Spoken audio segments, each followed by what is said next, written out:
জামিয়া ইমদাদিয়া ফরিদাবাদ মাদ্রাসা প্রতিষ্ঠায় মুজাহিদে আজম শামসুল হক ফরিদপুরি রহমাতুল্লাহ আলাইহির কোরবানির এক বিরল দৃষ্টান্ত।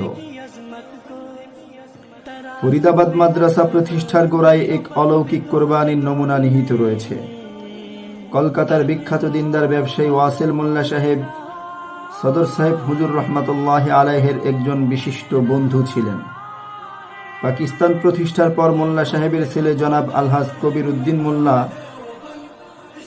পূর্ব পাকিস্তানের ঢাকায় এসে মিল কলকারখানা স্থাপন করেন।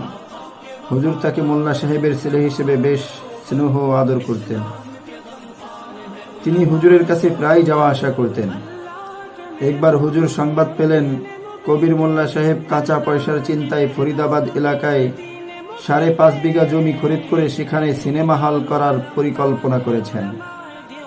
হুজুর সংবাদ পেয়ে সাথে সাথে মোল্লা সাহেবকে তার সাথে সাক্ষাৎ করার জন্য খবর পাঠালেন। কবির মোল্লা সাহেব যথাসময়ে খবর পেয়েও বেশ কিছুদিন দেরি করে হুজুরের খেদমতে দেখা করতে এলেন, হাতে একটি দলিল। হুজুর দেরি করার কারণ জিজ্ঞাসা করলে কবির মোল্লা সাহেব দলিলটি হুজুরের হাতে দিয়ে বললেন, হুজুর, শয়তানের ধোকায় খারাপ চিন্তা করেছিলাম। আপনার খবর পেয়েই আমার ভুল বুঝে এসেছে। আমি জমি আপনার নামে সাফ কবলা করে দিয়ে দলিল বের করতে বেশ কয়েকটি দিন দেরি করেছি। ওই জায়গায় আপনার জন্য একটি বাসস্থান নির্মিত হবে। দলিলটি ওই জায়গার, আপনি তা খুশির সাথে কবুল করুন। হুজুর চেহারাটা মলিন করে বললেন, বাবা, শর্ত করা জায়গা আমি কবুল করি না। আপনি আপনার দলিল ফেরত নিয়ে যান।